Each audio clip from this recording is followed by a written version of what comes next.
थे इंतजार, जिस शख्सियत के लिए हम सब यहां पर आज इकट्ठा हुए हैं, जो देखने में पावरफुल स्ट्रॉन्ग शख्सियत लगते हैं, पावर पैक्ड पर्सनालिटी है, उतने ही ज्यादा सॉफ्ट कोमल हृदय के इंसान हैं, जो आप सबके लिए जीते हैं, आप सबके लिए सोचते हैं।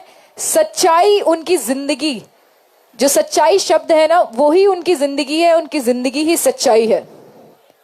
कि हर एक प्रोडक्ट जो बनाते हैं सच्चे दिल से, वो ऐसे नहीं बनाया गया। अगर आज की डेट में 200 के आसपास प्रोडक्ट्स हैं, तो हर एक प्रोडक्ट के अंदर जो भी औषधियां इस्तेमाल की जाती हैं वो देशों विदेशों से मंगाई जाती हैं। बड़ी बड़ी लैब्स हैं, मैन्युफैक्चरिंग यूनिट्स हैं, उसमें ट्रायल किया जाता है, फिर कई महीनों के बाद एक प्रोडक्ट निकल के आता है, फिर उसको इस्तेमाल करते हैं, उसके जब बेस्टेस्ट रिजल्ट आते हैं तब जाके मार्केट में आप सबके लिए लेकर आते हैं। तो क्या ये सब एक के बाद एक बेहतरीन प्रोडक्ट्स, अगर सिर्फ पैसे ही कमाने हो तो वो तो हम सिर्फ चंद प्रोडक्ट से भी कमा सकते हैं, राइट?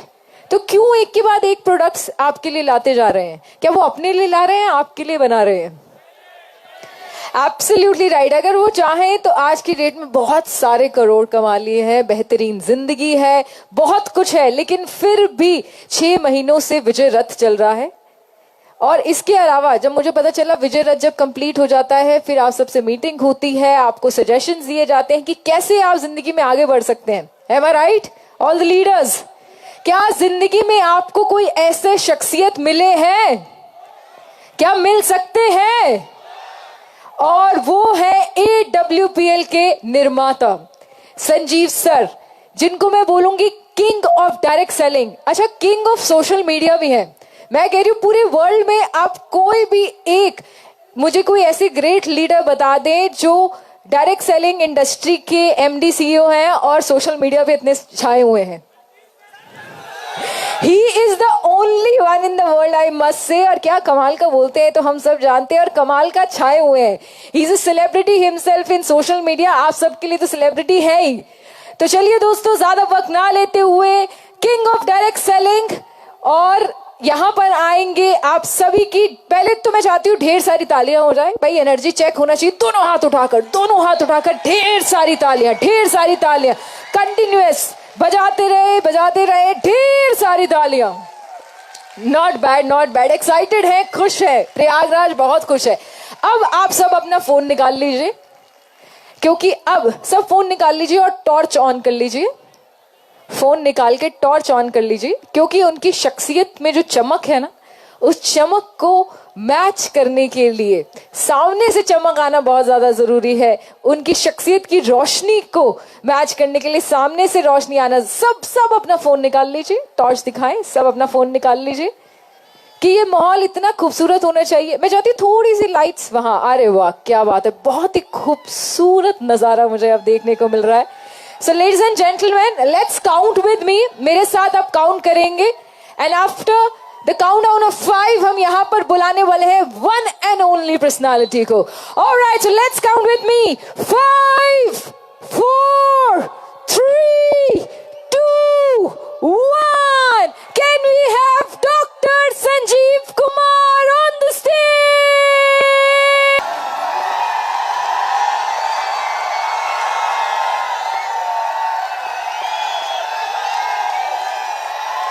Thank you. आप सबका बहुत बहुत धन्यवाद। Thank you.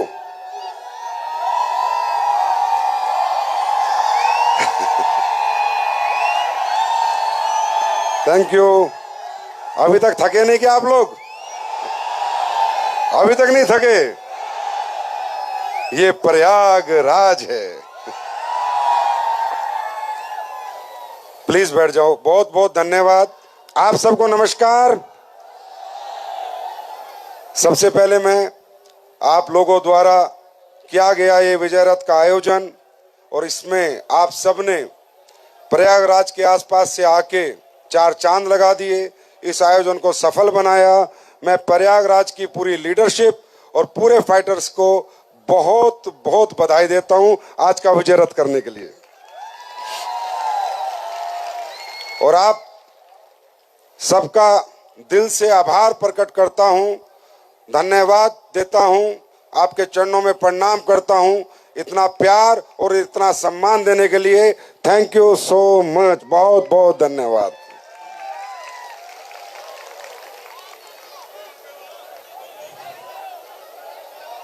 बैठ जाओ भाई, बैठ जाओ बैठ जाओ बैठ जाओ बैठ जाओ। प्रयागराज अपने आप में एक बहुत पवित्र भूमि है और अब तो बहुत ही ज्यादा पवित्र हो चुकी है जब से इतना बड़ा महाकुंभ हुआ है। अब तो मुझे लगता है जो प्रयागराज में आके जो मांग लेगा वो काम हो जाएगा।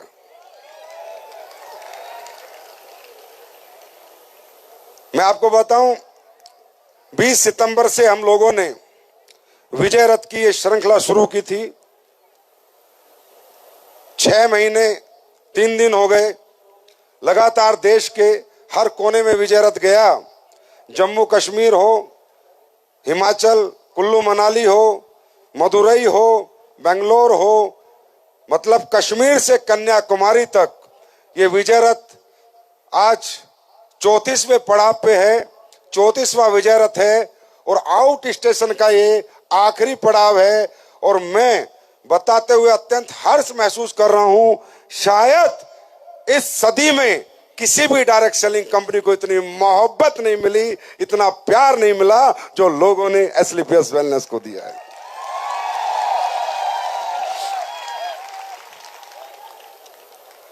आज बहुत से लोगों को तो सांस आएगा, हे राम हो गए इनके विजय रथ।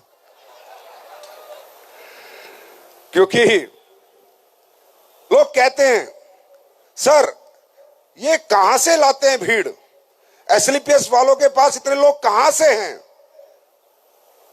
बाजार में सवाल कर रहे हैं, एक दूसरे से पूछ रहे हैं। तो मैंने उन्हें जवाब दिया, ये दौलत की भीड़ नहीं है, ये मोहब्बत की भीड़ है। लोग प्यार करते हैं, इस संस्था को मंदिर मानते हैं, कंपनी नहीं मानते। परिवार की तरह हम लोग एक दूसरे के साथ काम करते हैं, एक दूसरे का सहयोग करते हैं, एक दूसरे को फैमिली मानते हैं। और एक काम की बात बताता हूं, मतलब काम की कह रहा हूं। एक मेरे साथ एक बड़ी प्यारी घटना हुई। महाकुंभ था, मैंने कहा चलो भाई आज महाकुंभ में नहाने चलते हैं। मैंने फ्लाइट कराई, स्पाइस जेट, सुबह 5:30 की फ्लाइट। मैं प्रॉपर एयरपोर्ट पे पहुंचा और स्पाइस जेट वालों ने बोला कि आपका टिकट कैंसिल हो गया, आप महाकुंभ नहीं जा सकते।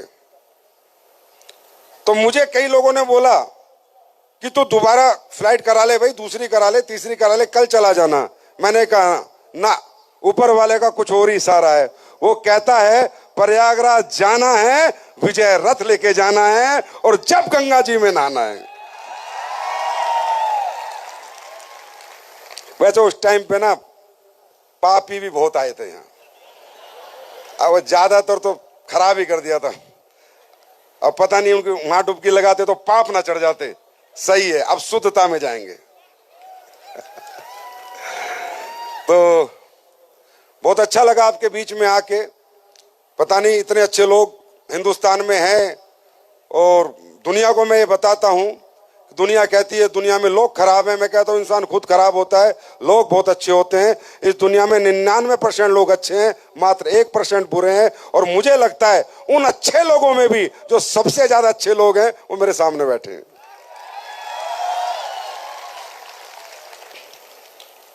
जानना चाहते हो कुछ? पहली बार कितने लोग आए हैं? First time? बहुत से लोग हैं, ज्यादातर लोग फर्स्ट टाइम आए हैं। तो सबसे पहले तो हम आपका हार्दिक दिल से अभिनंदन करते हैं, स्वागत करते हैं कि आप सब लोग दूर दूर से चल के आए। दोस्तों देखिए, प्रैक्टिकली यहाँ पर जो भी बातें हुई हैं, बड़े बड़े यहाँ पर लीडर्स आए, बड़े अचीवर्स आए, उन्होंने अपनी अपनी कहानियां बताई, अपने अपने अचीवमेंट को आपके साथ शेयर किया। मैं ये कमा रहा हूं, मैंने ये कर लिया, मैं गरीब था, मैं सब्जी बेचता था, मैं नौकरी करता था, मैं सिक्योरिटी गार्ड था, मैं पहले किसी डायरेक्ट सेलिंग कंपनी में काम करता था, मैं ये नहीं कर पाया, वो नहीं कर पाया, मैंने यहाँ ये प्राप्त कर लिया, इतने पैसे कमा लिए, इतनी गाड़ी कमा ली, आज मेरे पास ये है, दौलत है, शोहरत है। ठीक है, तो इससे क्या होता है, जब कोई ऐसे बताता है तो कुछ लोगों को मोटिवेशन आता है, कुछ लोगों को इंस्पिरेशन आता है और कुछ को नहीं आता है।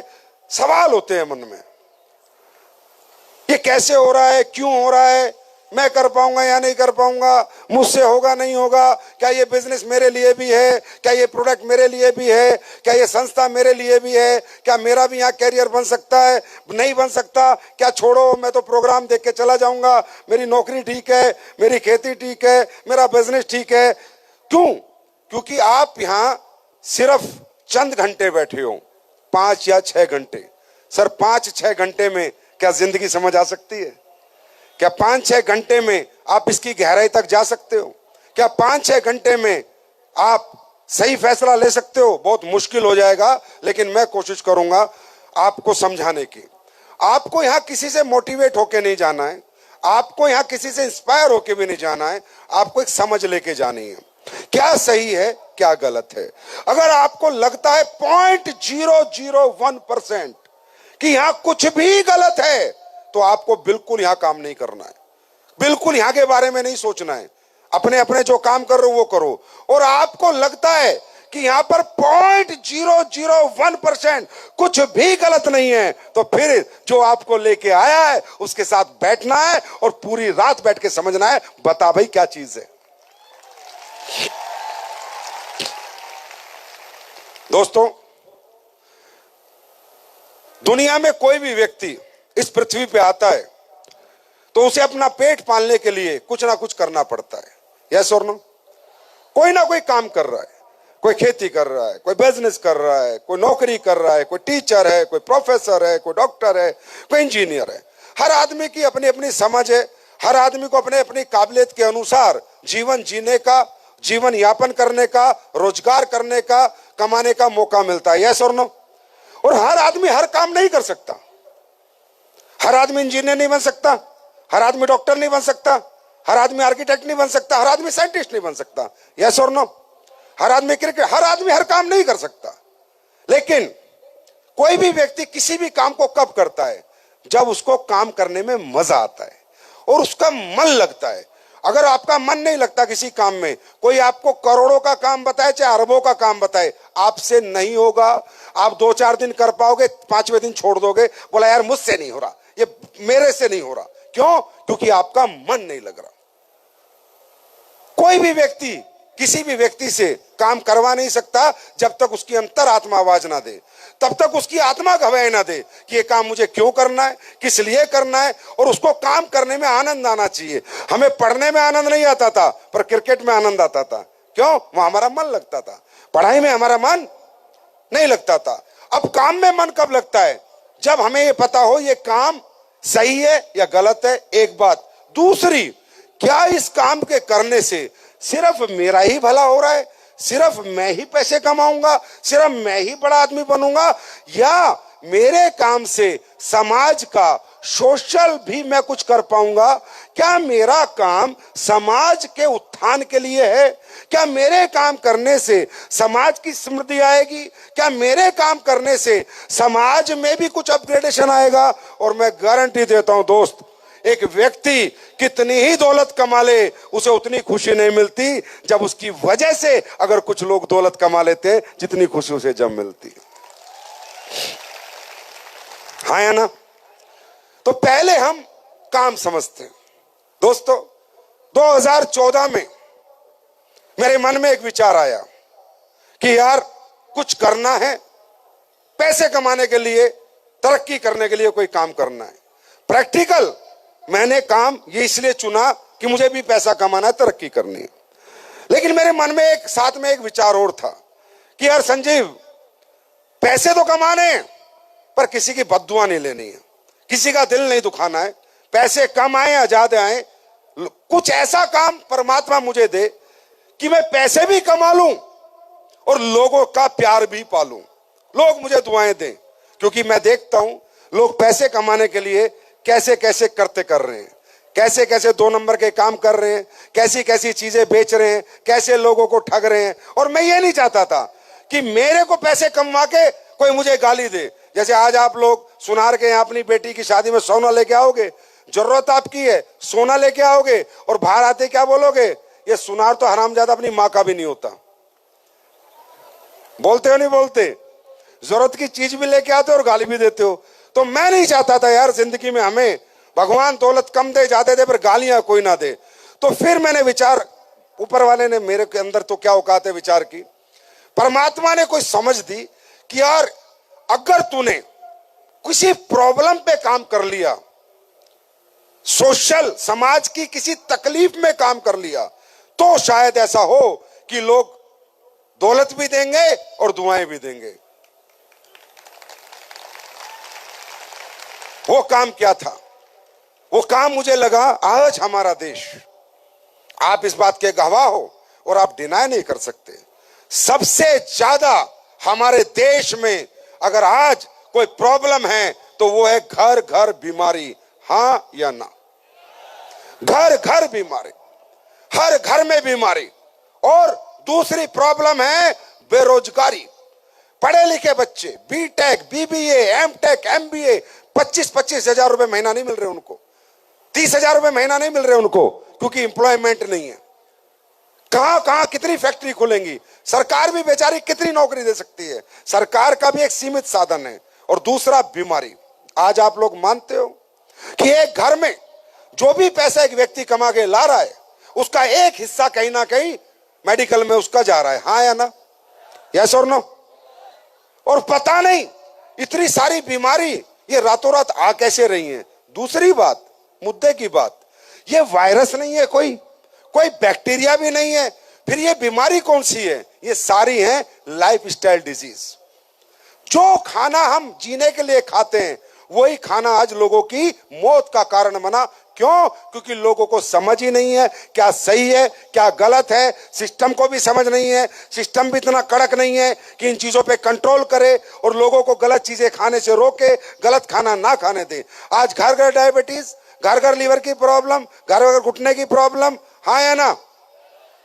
और एक गांव में जाओ, हर गांव में 10-15 लोग कैंसर के मिलेंगे। हर गांव में 10-15 लोग कैंसर से ग्रसित मिलेंगे। जाके आप सर्वे कर लो। ये कैसे हुआ? ये क्यों हुआ? और इसका सॉल्यूशन क्या है? ये 3 चीजें हमें जाननी बहुत जरूरी है। सबसे पहले, ये क्यों हुआ? ये इसलिए हुआ कि जब अंग्रेज तुम्हारे भारत में आए थे तो उनके दिमाग में एक ही बात थी कि भारत पे राज नहीं किया जा सकता जब तक भारत के लोगों को कमजोर ना करो। और भारत के लोग कमजोर इसलिए नहीं थे क्योंकि भारत के लोगों को सनातन संस्कृति ने, या जो भी संस्कृति को आप मानते हो, उसने इतना मजबूत बनाया था।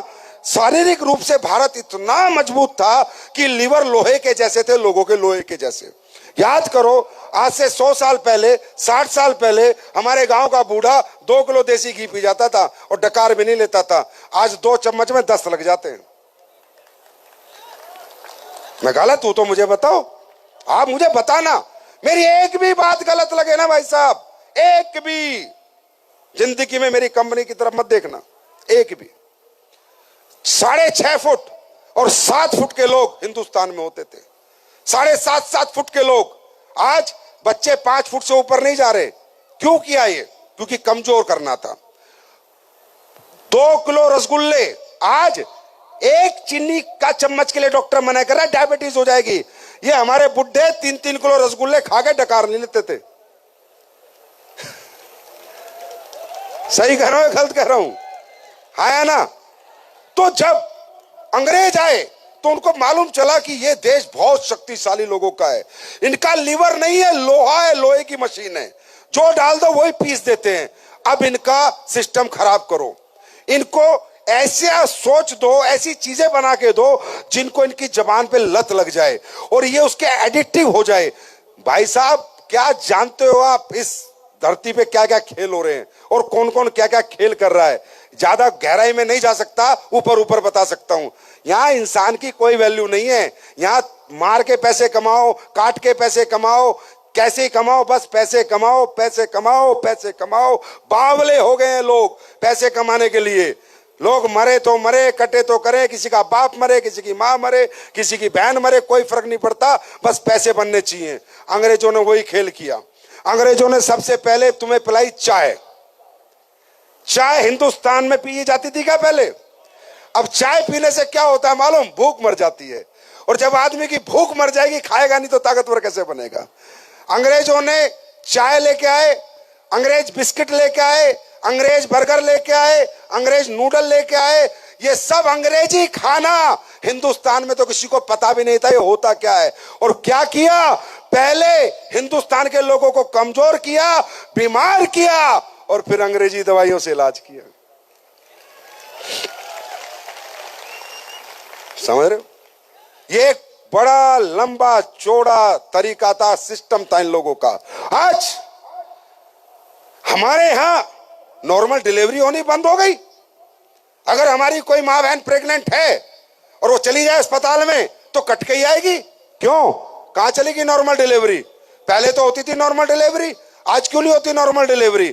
क्योंकि हर आदमी को ये मनुष्य का जो जन्म है अरबों खरबों का, ये जो हमारा शरीर है, लोगों ने इसको दुकान समझ लिया, लोगों ने इसको अपनी कमाई समझ लिया, लोगों ने सिर्फ इसका इस्तेमाल करके पैसा कमाने का एक सोर्स समझ लिया। दोस्तों, हकीकत बता रहा हूं, आने वाला समय बहुत भयावह है, बहुत खतरनाक है। आप अभी से संभल जाओ, नहीं तो मैं तो चला जाऊंगा कल सुबह यहां से। जीवन भर मेरी बात याद रखना, लोगों ने किसी को फर्क नहीं है कौन मर रहा है, कौन जी रहा है, कौन गरीब है, किसका हॉस्पिटल में कितना पैसा लग रहा है, किसके बेचारे के पास पैसे हैं, किसके पास पैसे नहीं, कौन इलाज करा पाएगा, कौन नहीं। आपका एक्सीडेंट हो जाए, हॉस्पिटल एडमिशन नहीं लेगा जब तक आप फीस जमा ना कर दो। आपकी मां तड़प रही हो, बाप तड़प रहा हो, जब तक फीस जमा ना करो आपका ऑपरेशन नहीं होगा। हाँ या ना? अरे यस और नो? और आने वाला समय इससे भी खतरनाक है। अभी कोविड के बारे में पता चला था ना कि ये भी किसी ने फैलाया था। दुनिया मरी, किसी का कोई गया, किसी का कोई गया, किसी को क्या फर्क पड़ता है? किसी को क्या फर्क पड़ता है? जाए तो किसी का जाए, किसी के नोट बन गए, किसी ने दौलत बना ली। तो भाइयों, एक बात समझ लो, हमारे साथ काम करना मत करना हो जाए बाहर में, बाद में देखेंगे। पहले अपना सेहत का ध्यान रखो, अंग्रेजी खाने का बहिष्कार करो और देसी खाना खाओ। अपने परिवार को स्वस्थ रखो, क्योंकि इलाज आज इलाज नहीं, एक तरह की वो दुकानें बन चुकी हैं। एक तरह से आज इंसान मौत बेच रहा है, लोगों को मार रहा है, इधर से ठीक कर रहा है। आप बताओ, नकली दवाइयां बन रही है नहीं बन रही? अरे हाँ ना, जवाब दो। नकली दूध बन रहा है नहीं बन रहा? नकली घी बन रहा है नहीं बन रहा? नकली मावा बन रहा है नहीं बन रहा? बताओ, ड्रग्स बिक रही है नहीं बिक रही? ये क्या है? ये सब क्या है? ये इंसान को जीवन देता है, मौत देता है? बोलो, जोर से बोलो। मौत देता है ना। ये अंग्रेजी खाना, ये मिलावटी मसाला, ये cold drink, sold drink, ice cream, chocolate, क्या ये खाना है? और भगवान ने क्या कहा? मैंने बच्चा तुझे जीवन दिया। ऊपर वाला कभी अन्याय नहीं करता, उसने हमें जीवन भी दिया था, साथ में वनस्पति दी थी। बोला सब्जी खाओ, फल खाओ, मोटा अनाज खाओ। इवन ये तुम्हारा गेहूं भी है ना, ये भी तुम्हारा नहीं है। क्या जानते हो तुम? सीधे साधे लोग हो, शरीफ लोग हो, ना मास्टर ने पढ़ाया, ना किसी ने पढ़ाया, और ना कोई पढ़ाना चाहता हेल्थ के बारे में। अरे गेहूं तुम्हारा प्रोडक्ट ही नहीं है। गेहूं तो अमेरिकन लैब का प्रोडक्ट है। अमेरिका से आती है गेहूं की जितनी भी नस्लें आज तक आई हैं, और दुनिया का सबसे ज्यादा मार्केटिंग करके कुछ भी कचरा बेचने वाला देश है वो। कुछ भी, लोगों को बेवकूफ बना के कुछ भी बेच देता है वो। ये तुम्हारी जो गाय है, कौन सी, वो अमेरिकन गाय, मालूम है? ये गधी की है और सुअर की ब्रीड है। ये अमेरिकन लैब में बनी हुई गाय है। हमारे यहां देसी गाय होती थी। चावल तुम्हारा प्योर नहीं है, जो चावल भी तुम खाते हो ये भी लैब में बना हुआ चावल है। आज के गन्ने भी तुम्हारे नहीं है, ये भी वहां से आते हैं। क्या जानते हो तुम? सब खेल है कि बस कमजोर हो जाए लोग, बीमार हो, और जो लोग बीमारी पे काम कर रहे हैं उनको फायदा हो, और उनसे अमीर आज धरती पे कोई नहीं है। पूरी धरती के सबसे अमीर लोग वो हैं जो हेल्थ बेच रहे हैं। मेरी बात समझ में आ रही है? दोस्तों, आप अपने परिवार को स्वस्थ रखना चाहते हो तो सिर्फ एक ही काम करो, देसी खाने से जुड़ो, अपनी पुरानी परंपराओं से जुड़ो, अपनी संस्कृति से जुड़ो। जो वो था वो सही था, जो उन्होंने बनाया था वो बिल्कुल सही बनाया था। पैसे कमा लेंगे, काम कर लेंगे, छोड़ दो, शरीर रहेगा तभी तो। हाँ या ना? यस और नो? तो ये काम हमारे लोग कर रहे हैं। अब हम क्या कर रहे हैं वो जानो। हम क्या कर रहे हैं? हम गांव गांव जाके, घर घर जाके, सेमिनार करके, ट्रेनिंग करके लोगों को सिखा रहे हैं, समझा रहे हैं कि क्या खाना आपके लिए सही है, क्या खाना आपके लिए गलत है। अगर आप ये चीज छोड़ोगे तो फायदा होगा। आइसक्रीम मत खाओ, कोल्ड ड्रिंक मत पियो, नूडल मत खाओ, ये मत करो, वो मत करो। लोगों को बता रहे हैं। हमारी बात कोई माने ना माने उससे हमें फर्क नहीं पड़ता।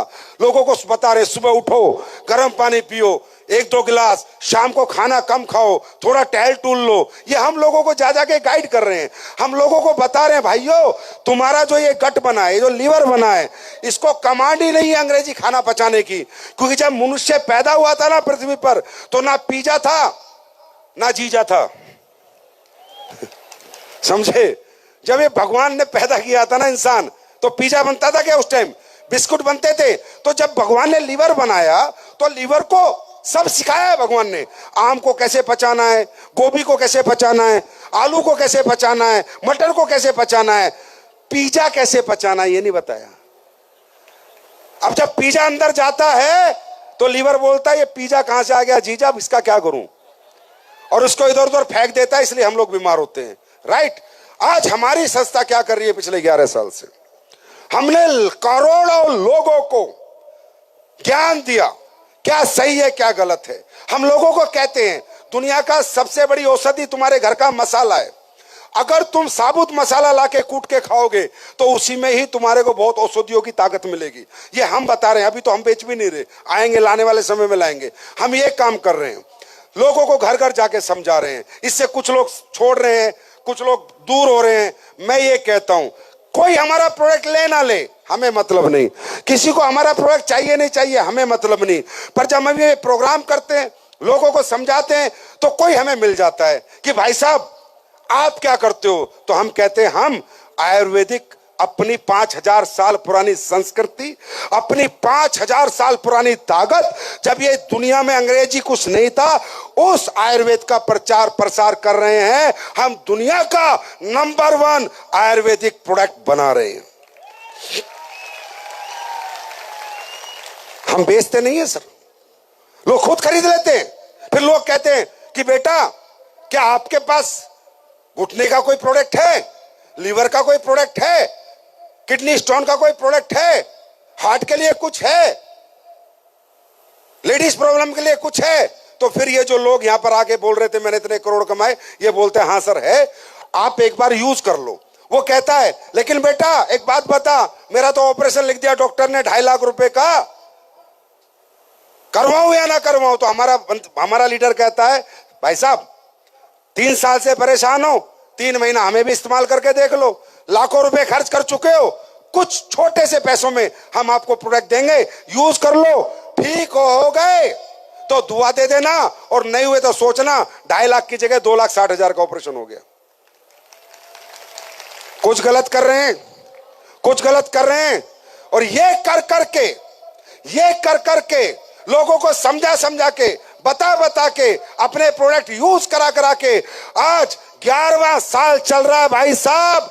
दौलत कितनी कमाई है हटाओ साइड में, लाखों लोगों के घुटने बचा दिए, लाखों लोगों का लीवर ट्रांसपेरेंट होने से बचा दिया, लाखों लोगों की किडनी बचा दी, लाखों लोगों को आज जो बेऔलाद थे उन्हें मां बाप का सुख दे दिया। और ये सबूत के साथ है। गूगल आपके पास, पढ़े लिखे हो बच्चे नहीं हो, यूट्यूब आपके पास, इंस्टाग्राम आपके पास, जाओ देखो एसलीपीएस वेलनेस ने क्या किया है। एसलीपीएस वेलनेस यहां पर सिर्फ ये दौलत कमाने नहीं आई थी, नोट बनाने नहीं आई थी, पैसे बनाने आई थी, लेकिन एक अच्छे कर्म को करके, एक अच्छे काम को करके कमाने आई थी। किसी का दिल दुखा के कमाने नहीं आई थी। 11वें साल में हैं, 11वें साल में डबल फिगर में आए हैं। आज मैं कह सकता हूं दीवानगी की हद तक दीवानी है हिंदुस्तान की जनता एसलीपीएस के प्रोडक्ट की। दीवानगी की हद तक दीवानी है जनता एसलीपीएस के प्रोडक्ट की। न्यूट्रा सप्लीमेंट बनाते हैं, न्यूट्रास्यूटिकल बनाते हैं, होम केयर के प्रोडक्ट बनाते हैं, जो आपके पूरे बाथरूम में अंग्रेजी कंपनियों के रखे उनको बाहर करवा रहे हैं। आपके बायो फर्टिलाइजर बनाते हैं, खेतों को शुद्ध कर रहे हैं, आपकी मिट्टी को बचा रहे हैं। यूरिया डाई डाल डाल के जो जहरीली फसल आप खा रहे हो, जहरीली सब्जियां खा रहे हो, उनसे बचा रहे हैं। गांव गांव जाके किसानों को ज्ञान देते हैं कि भाई तेरा डाई यूरिया का जितना खर्चा है ना, उतने ही पैसे में मैं तेरे को प्रोडक्ट देता हूं। गारंटी है तू यूरिया डाल डाल उतने पैसे का, और एसलीपीएस का भूविटा डाल उतने पैसे का। डबल फसल ना हुई तो दुगने पैसे वापस। ये काम कर करके ये लोग आज पैसे कमा रहे हैं, बड़े आदमी बन रहे हैं। भाई पैसे तो 2 नंबर के भी कमा रहे हैं, पैसे तो बुरा करके भी कमा रहे हैं, पैसे तो लोगों को मौत बांट के कमा रहे हैं। लेकिन मैं गर्व से कहता हूं एसलीपीएस वाले जिंदगी बांट के पैसा कमा रहे हैं। और मालूम है यह आयुर्वेद क्यों छुपाया गया? क्योंकि जो इसको बेचते थे उन्हें पैसा नहीं मिलता था। हमारे देश में एक से एक वैद्य हैं भाई साहब, एक से एक कलाकार लोग बैठे हैं, लेकिन बेचारे गलियों में बैठे हैं, कोई पूछता ही नहीं है, कोई एक्सपोजर ही नहीं है। वो तो ये सरकार आई तो इस सरकार ने आके आयुर्वेद को बहुत बढ़ावा दिया, हर्बल को बहुत बढ़ावा दिया। इसके लिए तो मैं बहुत धन्यवाद देता हूं इस सरकार को। और मैं गारंटी देता हूं अगर भारत दोबारा सोने की चिड़िया बनेगा तो आयुर्वेद बेच के बनेगा, आयुर्वेद बेच के बनेगा, आयुर्वेद बेच के बनेगा। क्योंकि पूरी दुनिया में टेक्नोलॉजी होगी, कुछ भी होगा, लेकिन हर्ब्स औषधियां वो हमारे पास हैं। और जब दुनिया मरेगी तो भाग के हिंदुस्तान में आएगी और कहेगी कि बस जिंदगी दे दे, अश्वगंधा दे दे, शिलाजीत दे दे, मेरी जिंदगी बचा दे। और ये देश दोबारा देखना। आज मैं आ रहा था बाई रोड और मैं खेतों को देख रहा था और मेरी एक ही नजर गई खेतों पे, और मेरे मन में आया कि भगवान एक दिन ऐसा होगा जितनी फसलें आज खराब हो जाती हैं, गेहूं पड़े सड़ रहे हैं, एक दिन ऐसा होगा हिंदुस्तान में इन्हीं खेतों में जड़ी बूटियां उगा करेंगी और हमारा किसान समर्थ बनेगा और किसान भी हमारा अमीर बनेगा। ये ताकत आपकी परंपरा में है, ये ताकत आपकी संस्कृति में है। अब मुझे बताओ, हमारे ये कहने से कोई आइसक्रीम छोड़ गया, कोई बर्गर छोड़ गया, अच्छा जीवन जीने लगा, अच्छे स्वस्थ रहने लगा, ये काम अच्छा काम है बुरा काम है? जोर से बोलो, आवाज नहीं आई। दोनों हाथ ऊपर उठा के बोलो, अच्छा काम है बुरा काम है? अरे अच्छा काम है बुरा काम है? इस अच्छे काम को करके अगर ऊपर वाला तुम्हें करोड़ों रुपए दे दे तो करोड़ों नहीं, वो अरबों के बराबर हैं, क्योंकि तुमने दिल दुखा के नहीं, दिल जीत के पैसा कमाया है।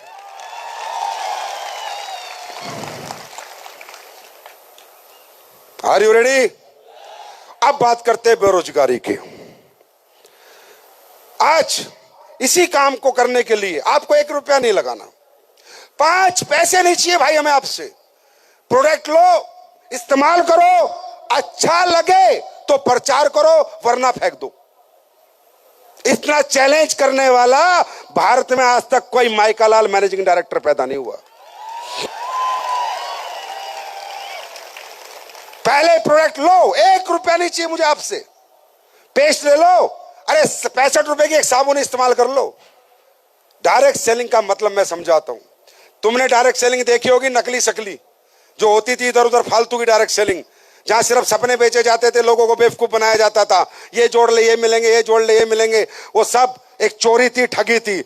असली डायरेक्ट सेलिंग का मतलब जानते हो? असली डायरेक्ट सेलिंग का मतलब है दुनिया का ऐसा प्रोडक्ट बनाओ, इतना बेहतर प्रोडक्ट समाज के लिए बनाओ कि वो प्रोडक्ट बाजार में मिले ना, दुकान दुकान घूम लो, पर वो क्वालिटी मिले तो सिर्फ एसलीपीएस में मिले। उसको कहते हैं असली धंधा। और धंधा प्रोडक्ट पे चलता है, लालच पे नहीं चलता। इतने अरब मिलेंगे, इतने खरब मिलेंगे, अरे बाद की बात है, काम क्या करना है, प्रोडक्ट क्या बेचना है, कंज्यूमर खुश है या नहीं, जिसने खरीदा है वो दुआएं दे रहा है या नहीं, वो गाली तो नहीं दे रहा कि कंपनी वाले आए चिपका के चले गए, बेवकूफ बना के चले गए। अगर मैंने ये काम किया तो ऐसा पैसा क्या फायदा, ये पैसा किस लिए कमाना, फिर इतना बड़ा काम क्यों करना था? फिर तो ड्रग्स ही बेच लेते, उल्टे सीधे काम ही कर लेते, सही काम क्यों करना था?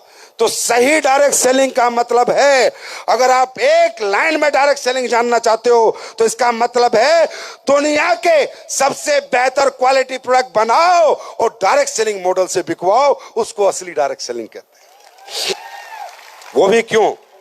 क्योंकि भाई जब तुम असली प्रोडक्ट बनाओगे ना, असली घी बनाओगे तो महंगा बनेगा, असली प्रोडक्ट बनाओगे तो महंगा बनेगा, और बाजार में महंगे प्रोडक्ट बेचने का चलन नहीं है।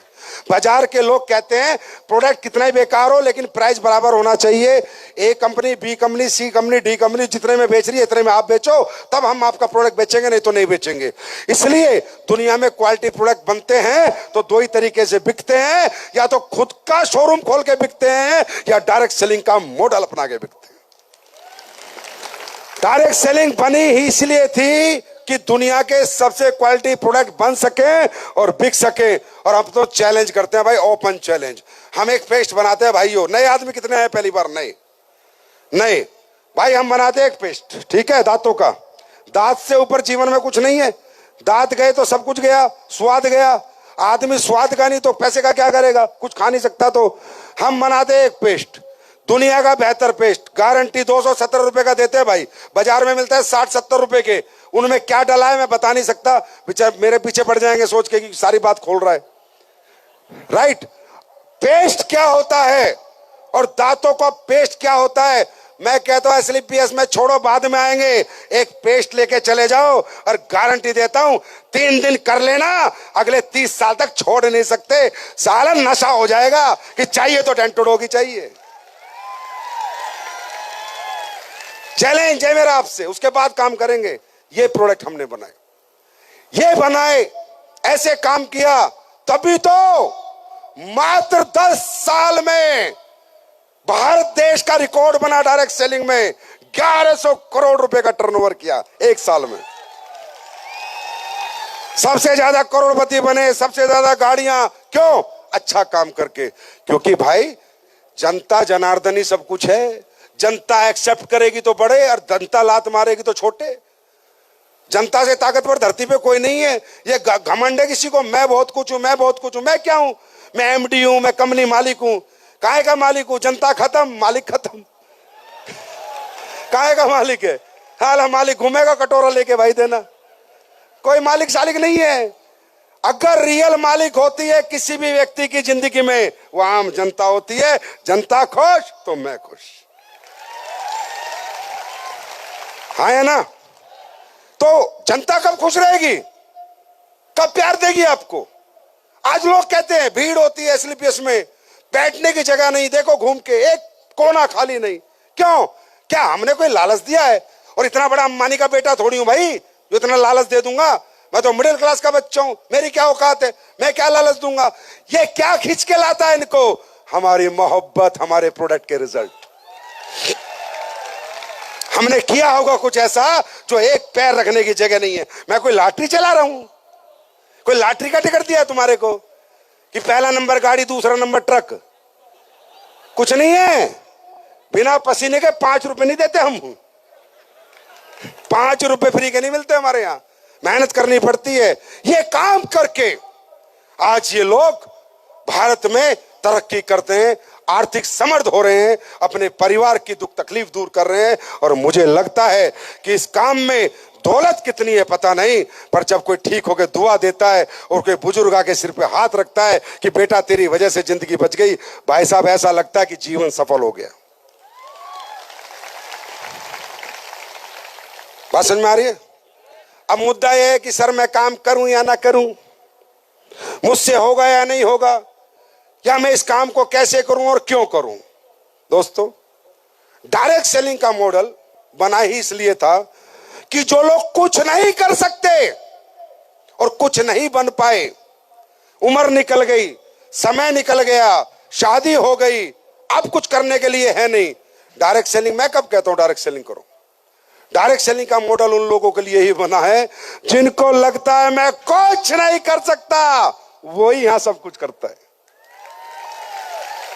जिनको पूरे समाज ने दुत्कार दिया, पूरे समाज ने धिक्कार दिया, जिनको माँ बाप ने बोल दिया जा तेरे बस की कुछ नहीं है, जिसकी बीवी ने बोल दिया हस्बैंड को जा तेरे बस की कुछ नहीं है, जिसके दोस्तों ने बोल दिया चल तू कुछ नहीं कर सकता, ये इंडस्ट्री उन लोगों के लिए बनी है जो दुनिया कहती है कुछ नहीं कर सकता। हम कहते हैं भाई साहब हमारे साथ आ जाओ, तुम इतना कुछ कर दोगे कि वो भी तुम्हारे साथ लग जाएंगे। क्यों? क्योंकि मुझे एक बात का जवाब दे दो, इस दुनिया में जो पृथ्वी पे पैदा हो रहा है वो व्यक्ति अपनी तरक्की चाहता है नहीं चाहता? हर आदमी के दिमाग में है ना, जीवन बेहतर हो, मेरा अच्छा घर हो, अच्छी गाड़ी हो, मेरे बच्चे भी अच्छे स्कूल में पढ़े, हमारे घर में कोई बीमार हो जाए तो अच्छे हॉस्पिटल में हम दिखा दें। ये चाहत किसकी नहीं है? रिक्शा वाले की चाहत, ऑटो वाले की चाहत, टैक्सी ड्राइवर की चाहत, मिस्त्री की चाहत, मजदूर की चाहत, किसान की चाहत, टीचर की चाहत, सबकी चाहत है। हाँ या ना? हाँ या ना? कि मेरे जीवन में कुछ बेहतर हो। जो किराए पे रहता है वो सोचता है, हे भगवान मेरा खुद का मकान हो। जो बाइक पे चलता है वो सोचता है, हे भगवान कोई काम दे दे, मुझे गाड़ी मिल जाए। तरक्की और जीवन में समृद्धि हर व्यक्ति चाहता है या नहीं चाहता? अरे हाँ या ना? पर क्या ये सबका ख्वाब पूरा हो जाता है? क्या ये सबकी डिजायर पूरी हो जाती है? और इस पे फिर एक सवाल आता है, नहीं सर, जो लोग मेहनत करते हैं ना उन्हीं के सपने पूरे होते हैं। अच्छा, हमसे कई गुना ज्यादा किसान मेहनत करता है, हमसे कई गुना ज्यादा मजदूर मेहनत करता है, हमसे कई गुना ज्यादा कोयले का खदान का मजदूर मेहनत करता है। मेहनत से आदमी कभी बड़ा नहीं बनता। रिक्शा वाला मेहनत नहीं करता, ऑटो वाला मेहनत नहीं करता, और पूरी दुनिया में एक वो बना रखा है, परसेप्शन क्रिएट कर रखा है, मेहनत वाले बड़े बनते हैं, मेहनत वाले बड़े बनते हैं। अरे मेहनत वाले कभी बड़े नहीं बनते। मेहनत की कोई वैल्यू नहीं है। मजदूर के 8 घंटे की कीमत 800 रुपए है और उसी डॉक्टर के 8 घंटे की कीमत 8000 रुपए है। मेहनत की वैल्यू नहीं है, वैल्यू प्लेटफॉर्म की है कि किस प्लेटफॉर्म पे वो मेहनत हो रही है। मेरी बात को ध्यान से समझना। आप लोगों की प्रॉब्लम मालूम है क्या है? जब आप लोगों को कोई व्यक्ति करोड़ों की बात बताएगा, तरक्की की बात बताएगा, आप डर जाते हो, आप घबरा जाते हो, आप अपने आप से सवाल करते हो, यार ये तो मैं नहीं कर सकता, यार ये तो मेरे से नहीं होगा। क्यों? क्योंकि आपको अपने जीवन की सच्चाई नहीं पता। आपको लगता है मुझसे मेहनत नहीं होगी। अरे मेहनत कहाँ नहीं कर रहे आप? नौकरी में मेहनत नहीं है? 8 से 8 60 साल तक मेहनत नहीं है? 60 साल तक एक ऑफिस में जाना, रोज जाना, ये मेहनत नहीं है? रोज 12 घंटे जाना, संडे की सिवा छुट्टी नहीं होती, क्या ये मेहनत नहीं है? कौन कहता आप मेहनती नहीं हो?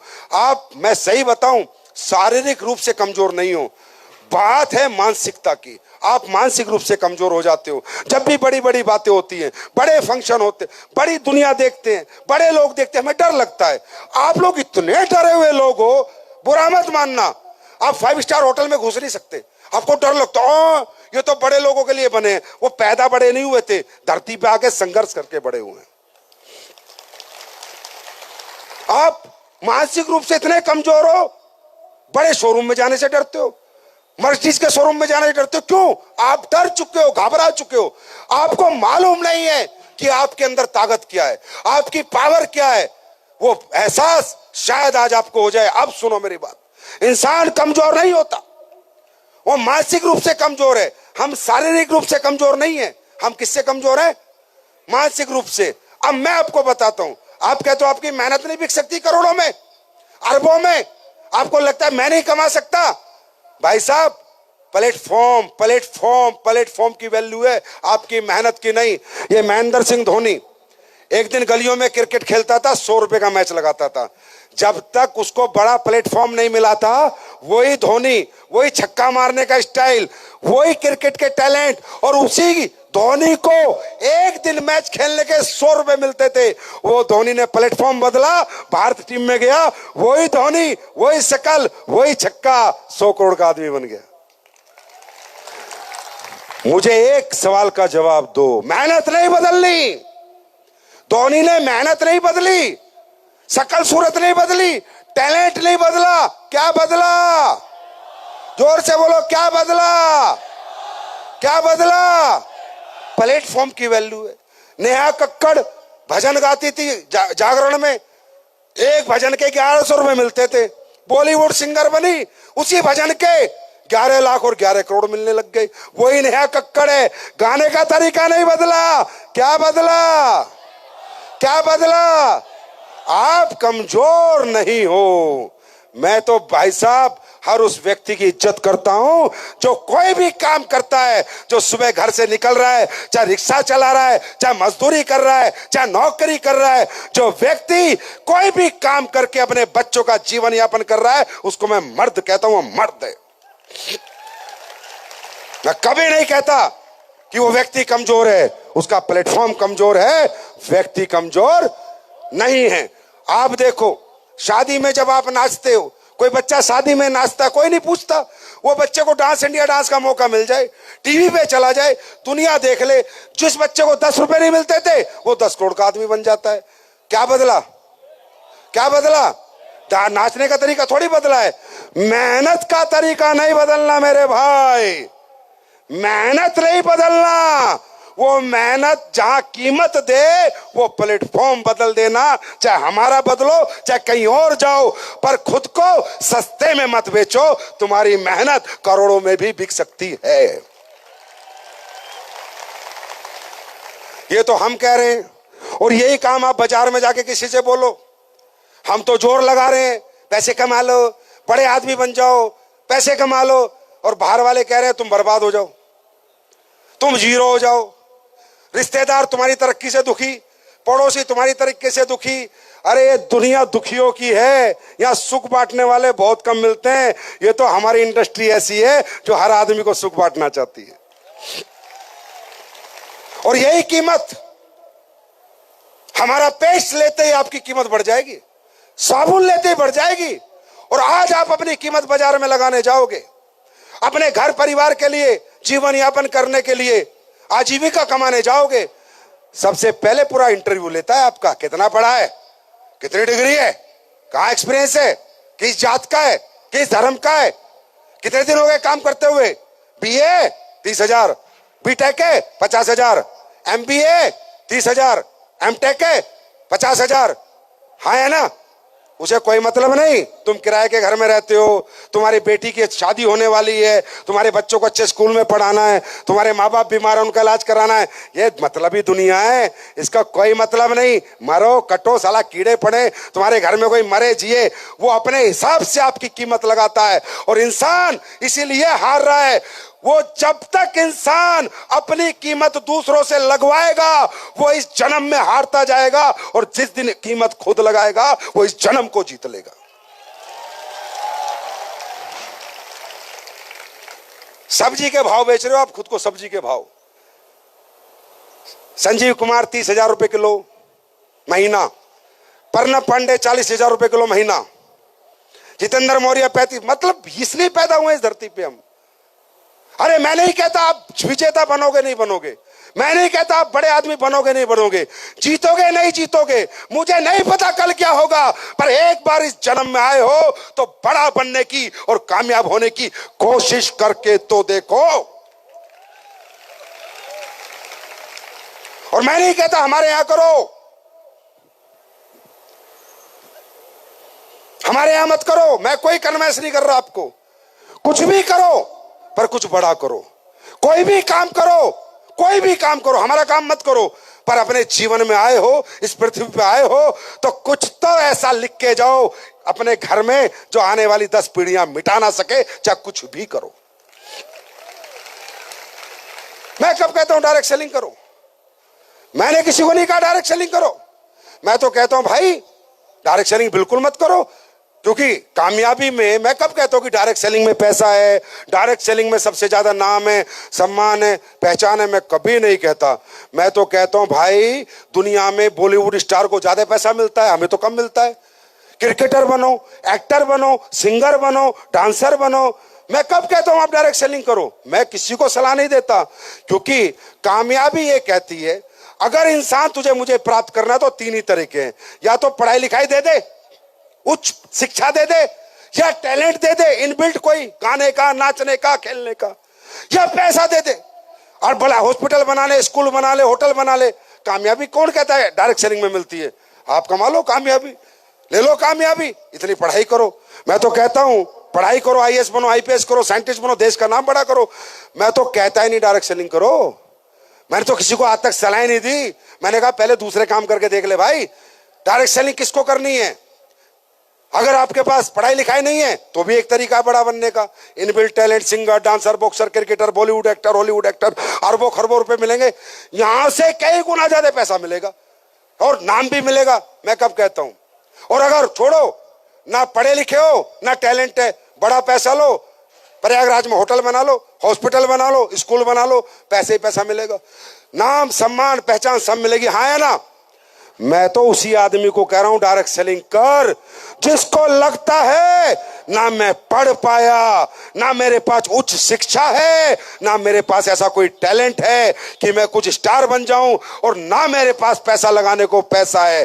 जो कहता है कि मैं कुछ नहीं कर पाया सर, अब कामयाबी कैसे मिलेगी, उसी को बढ़ाते हम अपना हाथ, आ हमारे साथ, हम दिलाएंगे कामयाबी।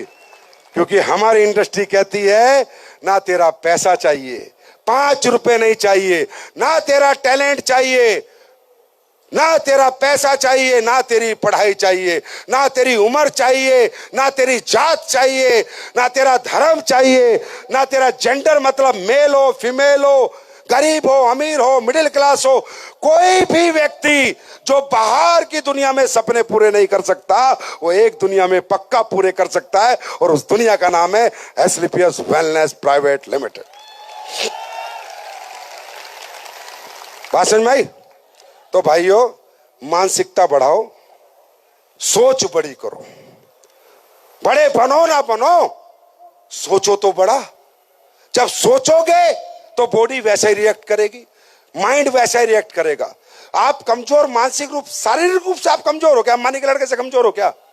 बताओ, टाटा के लड़के से कमजोर हो क्या शारीरिक रूप से? आपकी प्रॉब्लम क्या है? मानसिकता। और मानसिकता की प्रॉब्लम क्या है? जिस घर परिवारों में तुम पैदा हुए हो, जिन मोहल्लों में पैदा हुए हो, उन्होंने आपको मानसिक कमजोर बनाया है। इंसान मानसिक मजबूत कहां से बनता है? एटमॉस्फेयर से, माहौल से। अंबानी के लड़के ने कभी सोचा होगा मुझे फौज की नौकरी करनी है या मुझे टीचर बनना है? सोचा होगा क्या कभी? बिरला का लड़का सोचेगा क्या कभी? ये हमारे लड़का क्यों सोचता है, हमारे बच्चे क्यों सोचते हैं? क्योंकि वो कमजोर माहौल है। जब हम पैदा होते हैं, कमजोर घर में पैदा होते हैं, आर्थिक स्थिति कमजोर, स्कूल कमजोर, मास्टर कमजोर, दोस्त कमजोर, रिश्तेदार कमजोर, पड़ोस कमजोर, माँ बाप की सोच भी कमजोर। बिरला कहेगा अपने बेटे को जा बेटा प्रोफेसर बन जा? बोलेगा क्या? क्यों? वो मजबूत सोच के लोग हैं, मानसिकता बड़ी है। तो ये कहना चाहता हूं कि एक बात याद रखना, तुम मानसिक कमजोर थे नहीं, पैदा नहीं हुए थे मानसिक कमजोर। इस माहौल ने तुम्हें मानसिक कमजोर बनाया है। अगर तरक्की करनी है तो कमजोर लोगों को छोड़ो, कमजोर मानसिकता से दूर आओ और मजबूत मानसिकता के लोगों को अपनाओ। तरक्की छक मार के तुम्हारे पास आएगी। करना चाहते हो? अरे तरक्की करना चाहते हो? शारीरिक रूप से नहीं टूटोगे तुम, जाग सकते हो, भूखे रह सकते हो, भाग सकते हो, यहां से टूटते हो। मैं तो कहता हूं झोपड़ी में घर सही, अगर किराए का घर सही, झोपड़ी में रहना सही, कोई दिक्कत नहीं। आज कमजोर है, किराए का घर है, पैसे नहीं है, लेकिन सोच मजबूत लेके निकलो। घर कच्चा हो लेकिन जब घर से बाहर कदम रखो तो महल बनाने की सोच लेके निकलो। एक दिन ऊपर वाला जरूर सुनेगा, भगवान जरूर सुनेगा, क्योंकि इंसान जैसा सोचता है। प्रैक्टिकल एग्जांपल दूं, रात को सोना, बिना अलार्म लगाए, बिना अलार्म लगाए सोना, 4 बजे उठना, ट्रेन है, सिर्फ सोचना, आंखें खुल जाएंगी। अरे खुलती है नहीं खुलती? अरे तुम्हारी सोच में बहुत ताकत है। तुम सोच के तो देखो, क्यों डरे हुए हो, क्यों घबराए हुए हो? नहीं हुआ तो, मैं नहीं कर पाया तो, मेरे से काम नहीं हुआ तो, प्रोडक्ट नहीं बिके तो, मेरे प्रोडक्ट किसी ने नहीं खरीदे तो क्या हो जाएगा? अरे नहीं हुआ तो नहीं हुआ, कोशिश करके देख ली, मेहनत करके देख ली, नहीं हुआ तो जैसा था वैसा रहेगा। आज कौन सा कलेक्टर है तू?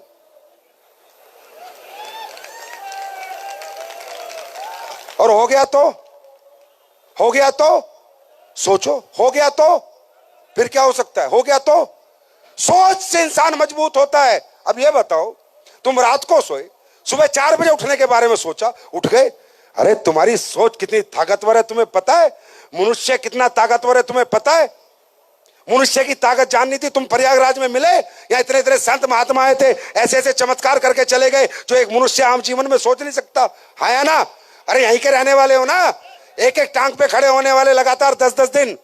इंसान को कमजोर समझते हो? इंसान शारीरिक कमजोर नहीं है, इंसान मानसिक कमजोर है। सोच की ताकत देखो कि तुम रात को सोए, सुबह 4 बजे उठूंगा और तुम्हारी आंखें खुल गई।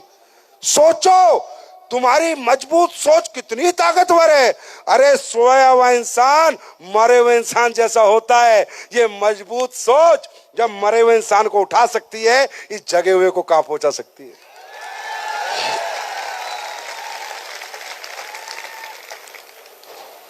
रात को जाओगे सोने, अभी यहां से जाओगे ना, क्या सोचोगे? चलो सोते हैं, सोचते हो तब नींद आती है। ऐसे नहीं होता नींद आ जा, नींद आ जा, ऐसे नहीं होता। पहले सोचोगे, बेड पे पड़ोगे, सोते हैं, एक बॉडी रिस्पॉन्स करेगी, माइंड रिस्पॉन्स करेगा। कब आंखें बंद हो जाएंगी पता नहीं चलेगा। हाँ या ना? सारा खेल किसका है? सारा खेल किसका है? सारा खेल किसका है? सुबह उठना, सिर्फ सोचना, चलो ब्रेकफास्ट करते हैं, भूख लग जाएगी, बिना लगे लग जाएगी। हाँ है ना? 4 लोग गाड़ी में जा रहे हैं, 4 दोस्त। एक कहता है रुक रुक रुक, बोला क्या हुआ? बोला टॉयलेट करना है। एक ही जाता है, 3 को नहीं लगा होता। फिर 3 कहते हैं चल हम भी आते हैं।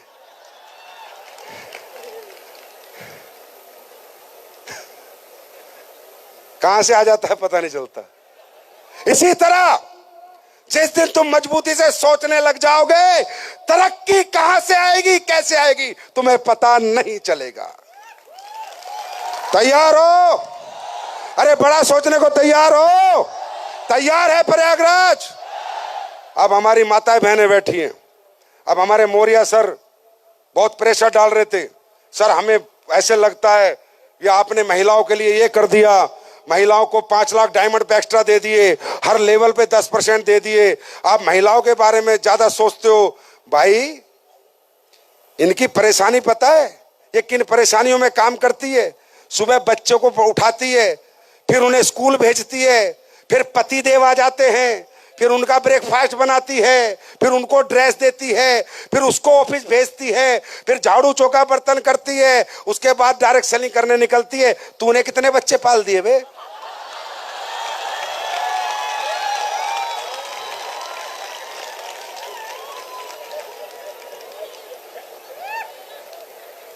महिलाओं के तुम्हें समर्पण नहीं पता।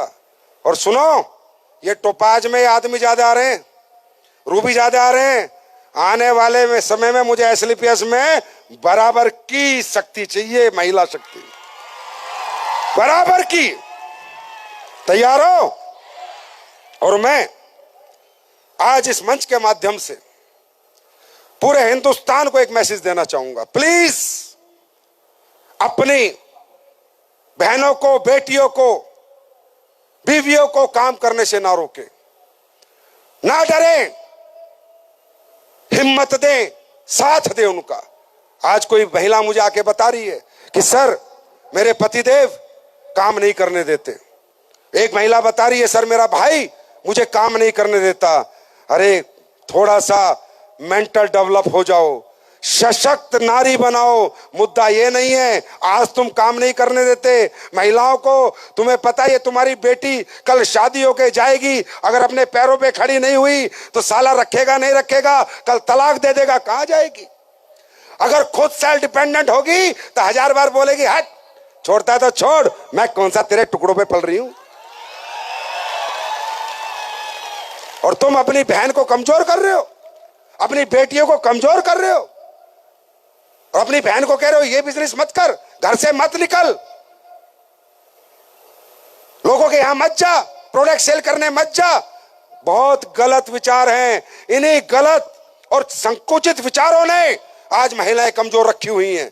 आज हमारे देश की महिला घबराई हुई है, डरी हुई है, क्योंकि हमारे जैसे लोग उन्हें फ्रीडम नहीं देते। मेरी बेटी भी है, मैं फूल के कहता हूं बेटा अपने दम पे बड़ा बन, साला कभी किसी को टुकड़ों पे पलना ना पड़े। मेरी वाइफ है, सुबह जाती है, डेली काम करती है, फैक्ट्री जाती है, मैं कौन सा उसके पीछे पीछे रहता हूं।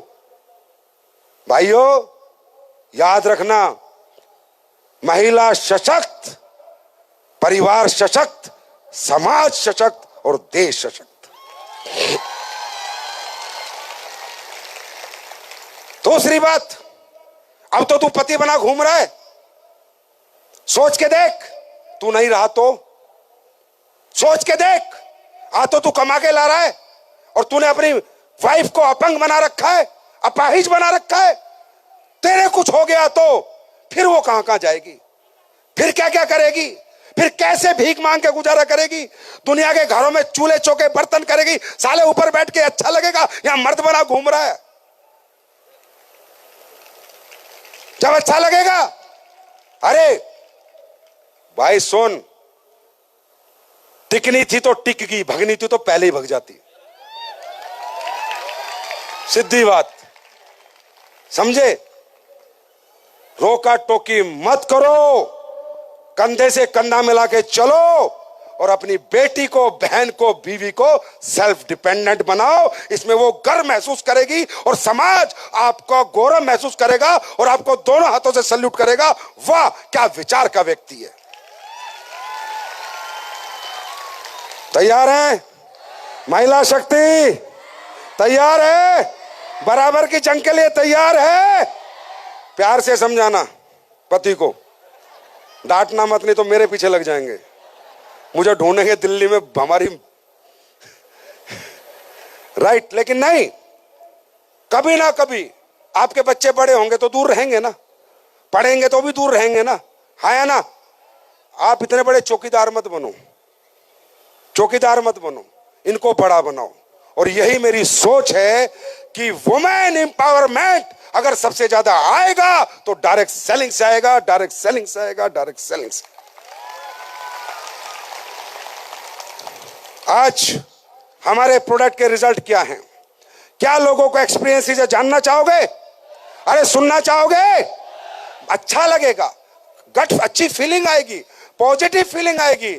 आपको लगेगा कि आज किसी कंपनी को नहीं, किसी मंदिर को देख के आया हूं। मैं चाहता हूं जिन जिन के रिजल्ट आए हैं, जो भी लोग हैं यहां पर फटाफट आए। और ये आप ही के प्रयागराज के लोग हैं, ये कोई सेलिब्रिटी नहीं है, इनको कोई पैसे नहीं दिए, ये इनका फोन नंबर है, ये अपने बारे में बताएंगे, इनकी रिपोर्ट है, इनका घर है, मकान है, दुकान है, गांव है। जाके देखो कि एसलीपीएस कैसे काम कर रही है। अगर अच्छा लगे भाइयों, दिल से आवाज आए आत्मा से तो करना, वरना बिल्कुल मत करना। जानना चाहते हो? अरे जानना चाहते हो तो एक एक करके हम जानते हैं। जानना चाहते हो? माइक दो।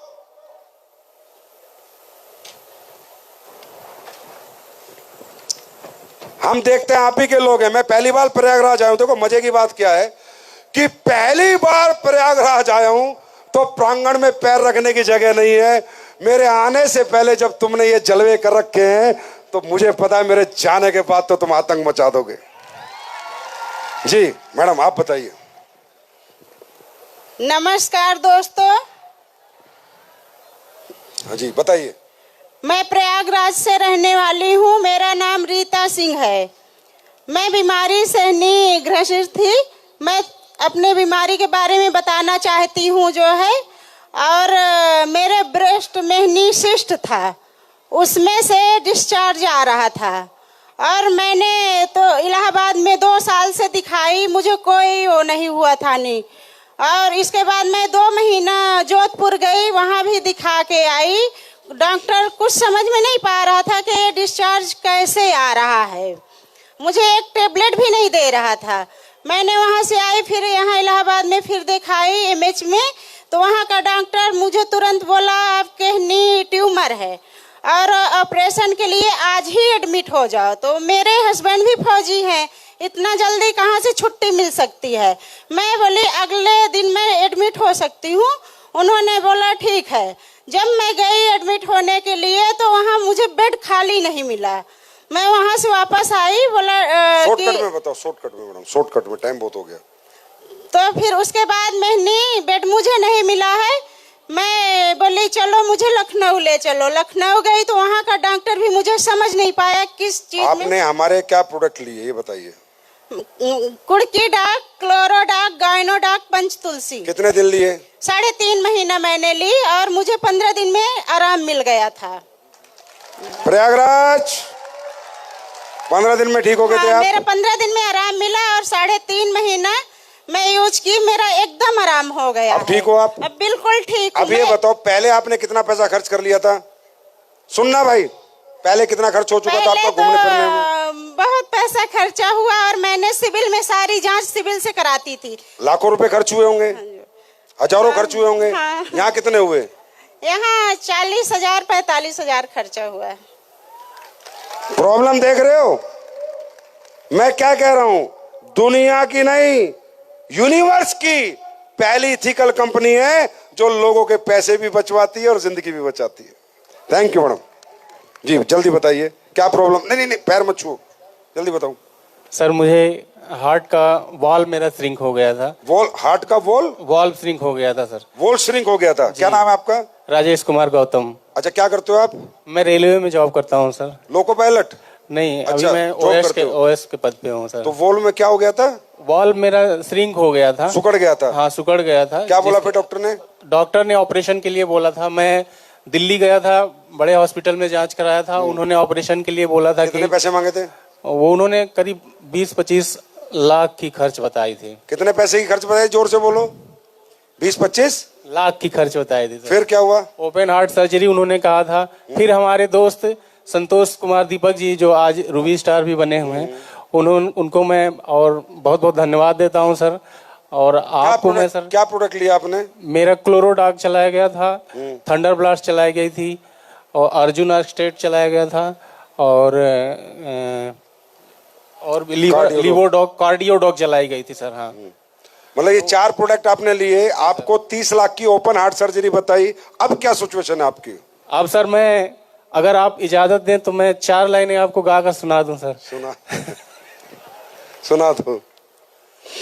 बादब बादब थाम लो दिल को सब, ये जमीं चूम कर सब कहो झूम कर, हे ऐ वतन जान जा जान मन, ये समा ये बहार दिल फिदा जा निसार। ऐ वतन जान जा जान मन, ये समा ये बहार दिल फिदा जा निसार। जलवा तेरा जलवा, तौबा मेरी तौबा, मेरी निगाहें करती है, मेरी निगाहें करती है तेरे सजदे की। जलवा जलवा तेरा जलवा जलवा है तेरा जलवा जलवा। अब ये बताओ, आप कितने दिन में ठीक हो गए थे? मैंने सर, मुझे 6 महीने के लिए बताए थे। दिनेश सर जी हैं ब्लू डायमंड, उन्होंने बताया था सर। लेकिन मैं 8 महीने तक दवा चलाया था, और मैं आज आप लोगों के सामने ऐसे हूँ सर। 30 लाख बच गए? बहुत बच गए सर। ओपन हार्ट, मेरी जिंदगी बच गई सर। इससे बड़ी चीज मुझे क्या मिली सर। भारत माता की जय, भारत माता की जय। अब ये बताओ, क्या आप सब लोग हिंदुस्तानी हो ना? हाँ या ना?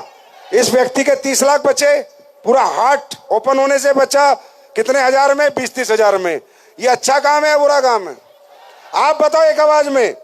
अरे दोनों हाथ ऊपर करके बताओ, अच्छा काम है, करना चाहिए, घर घर जाना चाहिए, प्रचार प्रसार करना चाहिए, देश को बीमारी से और बेरोजगारी से मुक्त करना चाहिए।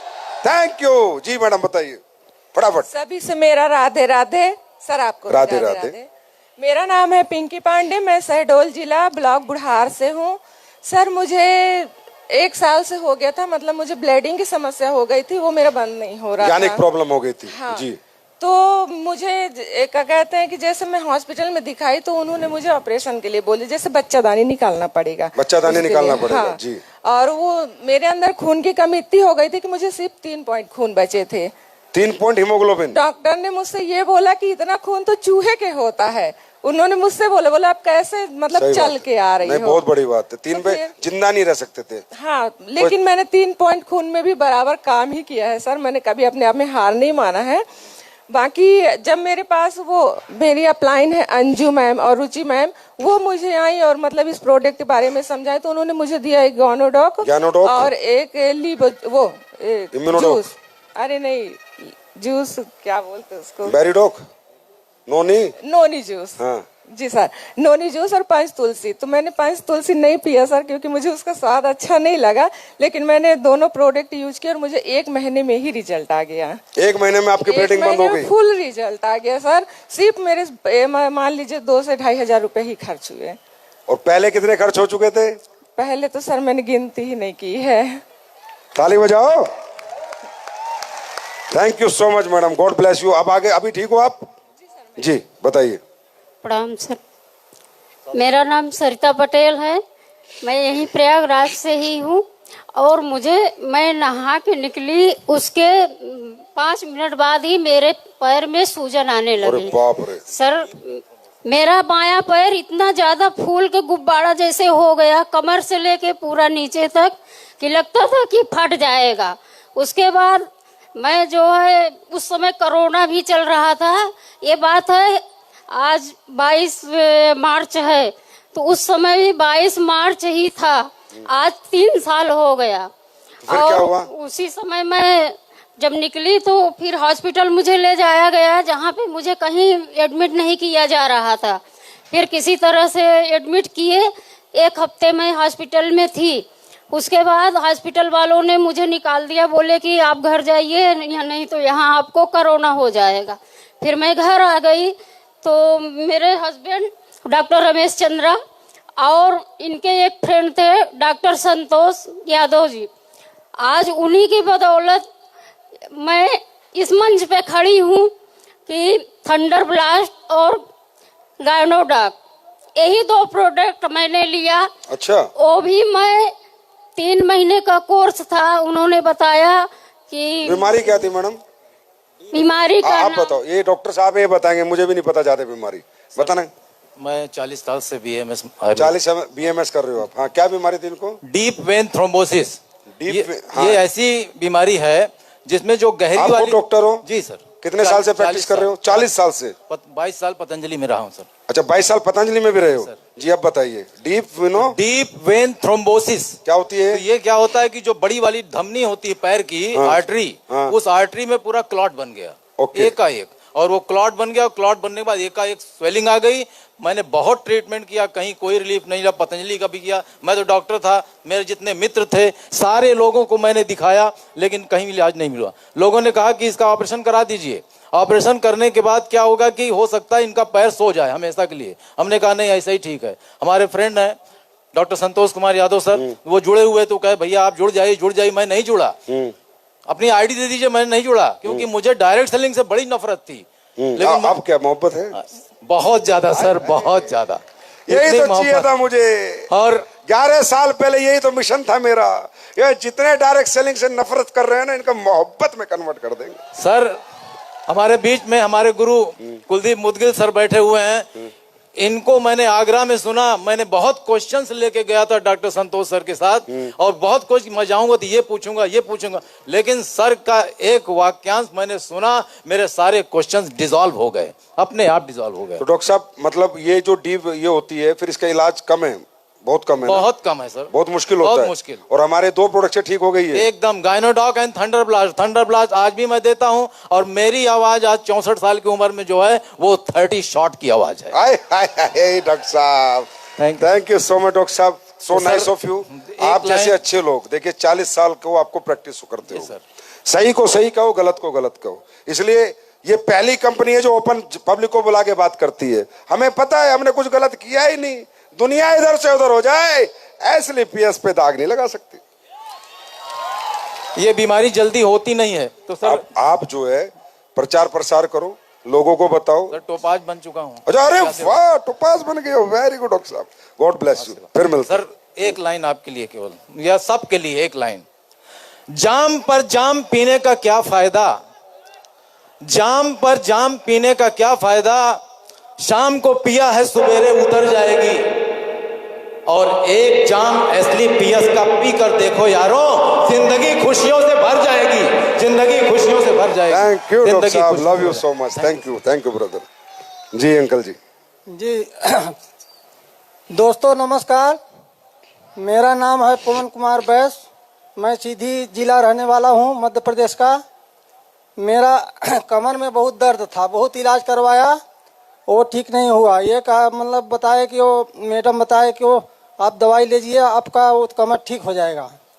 मैंने दवा लिया और 1 महीना में अच्छा हो गया। क्या लिया था आपने? लिया था थंडर ब्लास्ट, ऑर्थोडॉक और ये यार हमारे प्रोडक्ट याद सबको रहते हैं ना।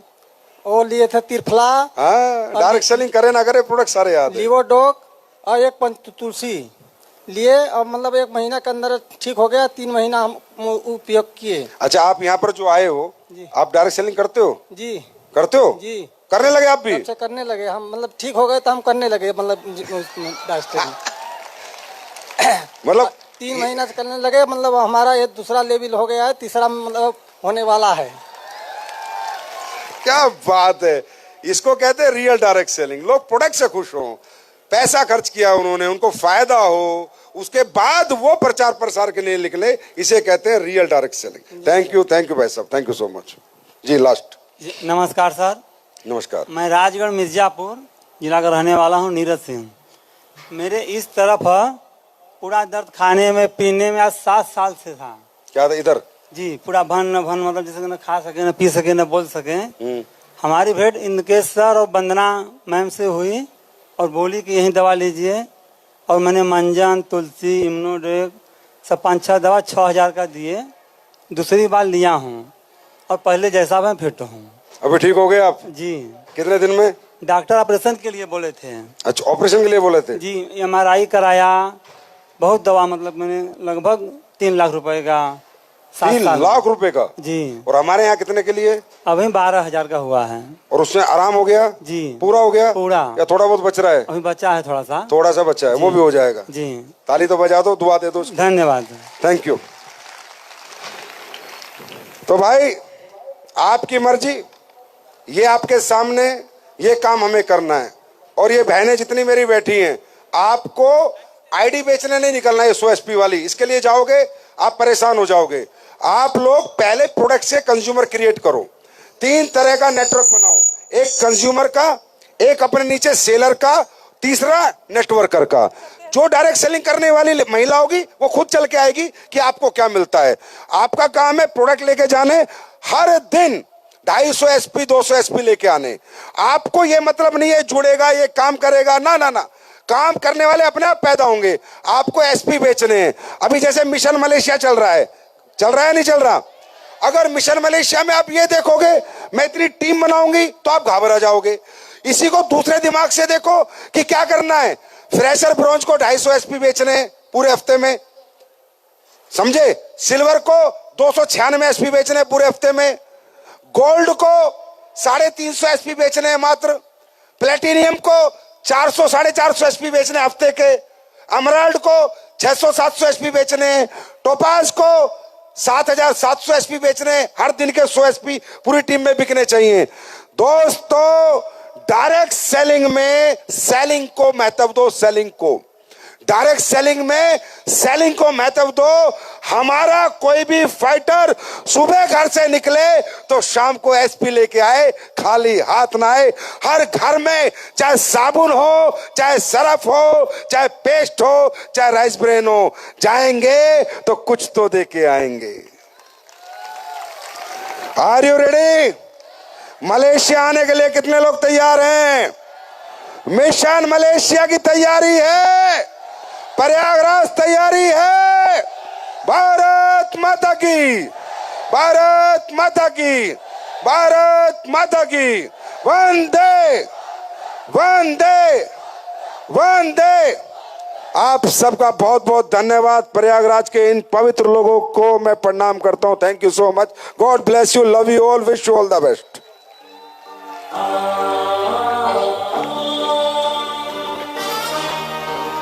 जोरदार